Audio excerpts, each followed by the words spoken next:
Okay, so we're going to finish 11.4 with areas of a regular polygon. When we finished up, we were talking about our apothem and our side length and how that's like our base and our height. And then together, when you multiply by the total number of sides, you get the area of the whole triangle. So this is the formula you can use. If you take the number of sides and multiply by side length, it's the same as perimeter. But typically we'll use this formula 1/2 a and s. So when finding area of a polygon, what you need is a, n, and s, apothem, number of sides, and side length. So that's what we're going to try to find. So in example 3, I already filled in the steps for you, but we're going to fill in the work. Find the area of the regular hexagon. So we know we need a, n, and s. Those are going to be the 3 things we need. And if you look, it gives us the 5, which is our side length. And we can count the number of sides, and that is 6. We do not have apothem. We have to have it to solve, so that's what we're going to find. So we're going to start with finding our central angle here, which is marked. And remember, we talked about you can do that by doing 360 divided by the number of sides, which in this case is 6. So our central angle is 60. Now we're going to use half the central angle to create a right triangle. Here is my whole central angle, but we are only going to take half of it right here and use this right triangle to help us solve. And you will always do that. What's going to happen, or when you need your apothem or your side length, is I'm going to blow up this little the triangle right here. If this whole thing was the central angle, this is always going to be half of the central angle.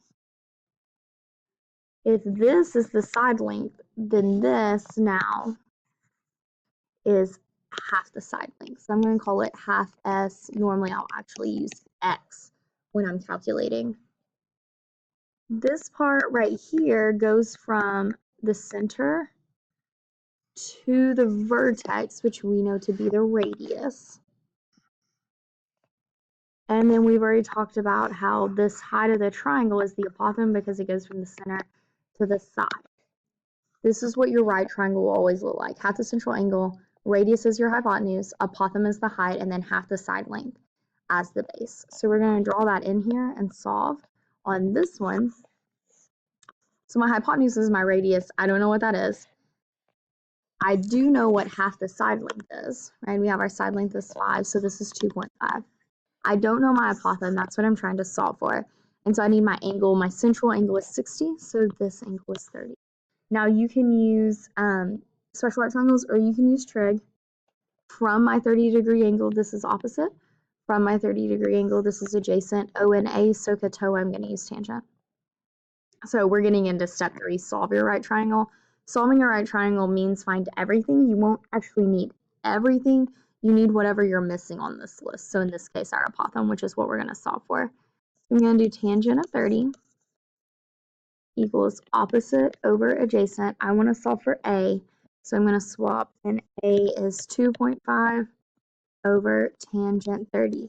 And if you will type that in, and along the way, I'm going to round to the 100th place, and then for my final answer, I'll round to the 10th.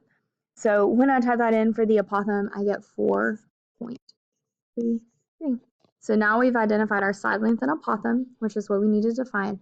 And so we are going to solve now. Now we can plug into our formula. So area equals 1/2 A in S, and we'll round our final answer to the 10th place.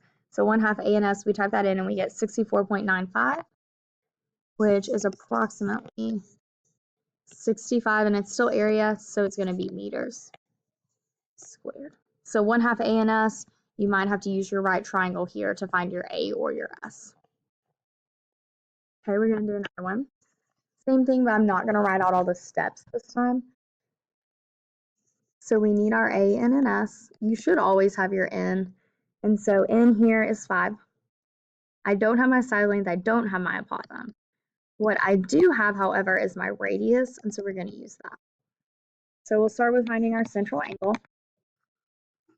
360 divided by 5, which is 72. Now I'm going to draw my right triangle. So remember, for our right triangle, we have half our side length, which we don't know. I'm going to call it X. Our height, which our apothem, we don't know. Our radius, we do know. And then we have half of the central angle. The central angle is 72. When I half that, I get 36. Okay, so now we can solve. It doesn't matter if you start with A or X. I'm going to start with A. So this is my hypotenuse. This is my adjacent to my 36. A and H are going to use cosine. So cosine of 36 equals A over 9. So A is 9 cosine 36, or approximately 7.28. And like I told you, we're going to round to the 100th place as we go, but then our final answer will be in the 10th place. So now we have our apothem. At this point, you have two different options. You can either do trig again, so we could do opposite and hypotenuse again, so it would be sine this time to find our x. Or you can do Pythagorean theorem. So if we did Pythagorean theorem, it would be like x squared plus a squared, which we know to be 728, equals 9 squared. Solve for x, and you get 5.29. Now, what was x? X was this part right here, which is half our side length. So s is 2 times that. Then I fill it in. And now that I have my a, n, and s, which is what we need, we can calculate area. Area equals 1/2 a n s. And we're going to type that all in, and we are going to round to the 10th place for 192.6 centimeters squared.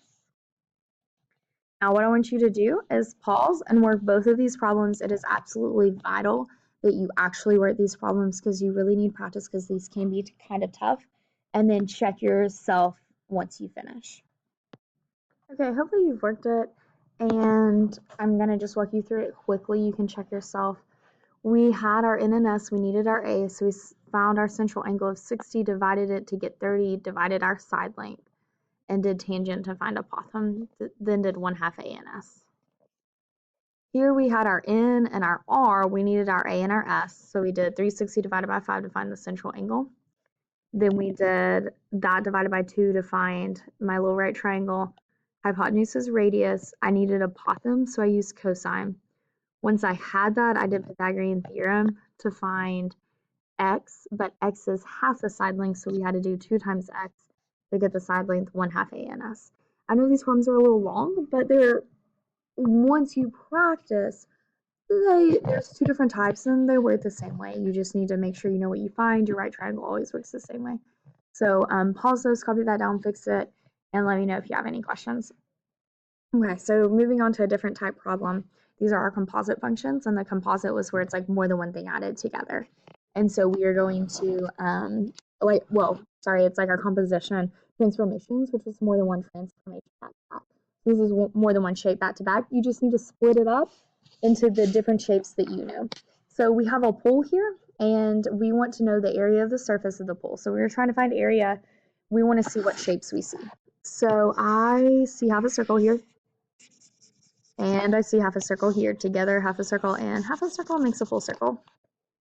So we have a circle. And then we also have a triangle here.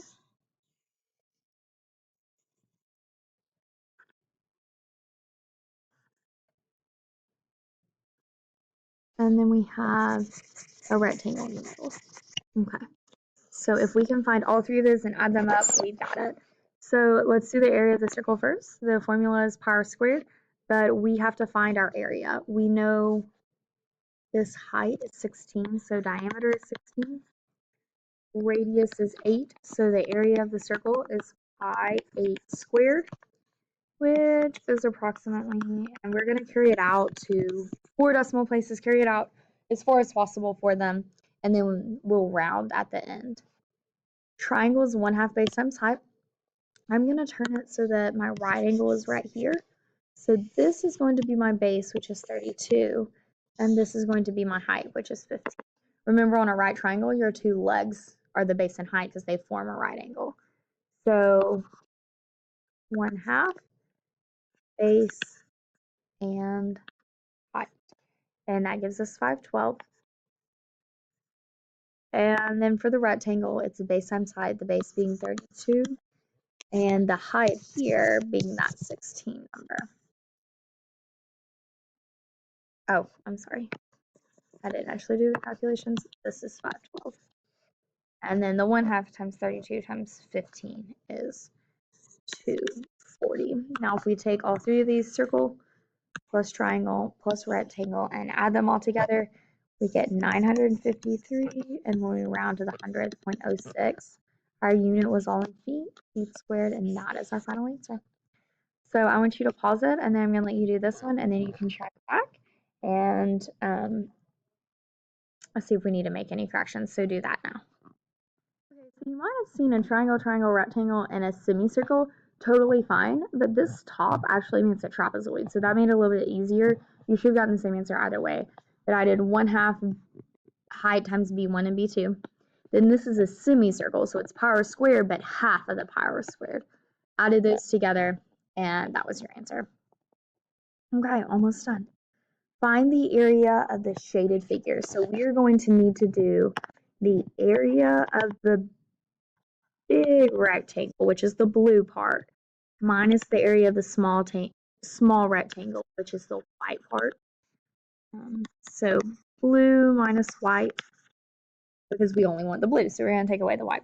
So we want to find the area of the big rectangle. So we've got to kind of add up some of the sides here.